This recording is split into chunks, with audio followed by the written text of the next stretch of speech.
Hi friends, ఏం చేస్తున్నారు అందరు? ఈరోజైతే వేడి వేడిగా మనం మక్క గారెలు అయితే చేసేసుకుందామా. చాలా రోజులైతే అవుతుంది, చాలా రోజుల తర్వాతనైతే మక్క గారెలు చేయబోతున్నా. మా ఆయనకైతే మక్క గారెలు అంటే చాలా ఇష్టం.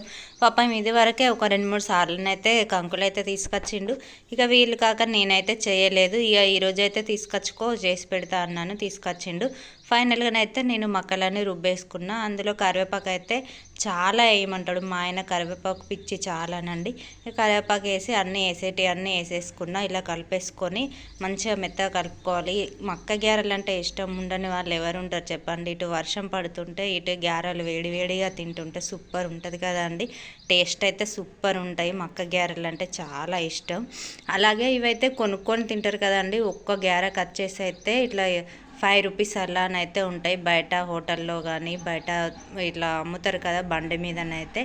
నేనైతే ఇంట్లోనే ఈరోజు ప్రిపేర్ అయితే చేసేసుకున్నా. ఇక మా ఆయన కోసము ఈరోజు మక్క గారెలు అయితే చేసిన. మీరైతే ఏం చేసుకున్నారో ఈరోజు కామెంట్ అయితే పెట్టండి ఫ్రెండ్స్, ఓకేనా? చూసారా ఎలా పొంగుతున్నాయో గారెలు అయితే. మా వైషగానికైతే గారెలు అంటే ఇష్టం ఉండదండి. ఆమె కోసం అయితే కొన్ని మక్కలు అయితే తీసి పక్కకైతే పెట్టేసిన. ఆమె స్కూల్కి పోయి వచ్చేసినాక వేంపుకొని అయితే తింటుంది.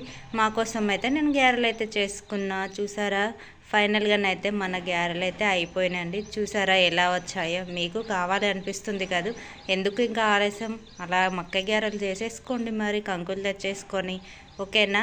టేస్ట్ అయితే సూపర్ ఉన్నాయండి. మన వీడియో నచ్చితే మాత్రం ఒక లైక్ అయితే వేయండి ఫ్రెండ్స్, ఓకేనా? ప్లీజ్ అండి. ఇంకా మన వీడియోని ఎవరైతే సబ్స్క్రైబ్ చేసుకోలేదో ఒక్కసారి అయితే సబ్స్క్రైబ్ చేసుకొని ఒక లైక్ అయితే ఇవ్వడం అస్సలు మర్చిపోవద్దు, ఓకేనా? మరి ఉంటాను, బాయ్.